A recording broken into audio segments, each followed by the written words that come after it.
So guys আজকে ছিল আমাদের বাংলা পড়া, তাই জন্য ঝটপট করে জামা প্যান্ট পরে রেডি হয়ে ঘরের দিকে যাচ্ছিলাম ব্যাগটা নেওয়ার জন্য।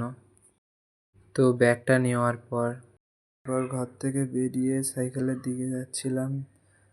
যাওয়ার পরে সাইকেলটাকে নিয়ে বাড়ি থেকে বের হয়ে পড়ি কোচিংয়ের উদ্দেশ্যে। কিছুক্ষণ সাইকেল চালানোর পর সাইকেলটা রেখে পায়ে হেঁটে চলে আসি কোচিংয়ের এখানে। তো আমাদের দুতলায় পড়ানো হয়, তার ওখানে সিঁড়ি দিয়ে উপরে উঠছিলাম। তো আমার ওঠার সঙ্গে সঙ্গেই দেখি আমার দুটো বন্ধু চলে এসছে। আসার পর যেখানে আমাদের পড়ানো হয় সেখানে গিয়ে দেখি স্যার ক্লাস 11দের পড়াচ্ছিলেন, তার কারণে একটু পাখার তলায় কিছুক্ষণ ওয়েট করছিলাম। তো ওয়েট করার পর দেখি ক্লাস 11দের ছুটি হয়ে যায়। ছুটি যাওয়ার পর আমরা পড়তে বসি।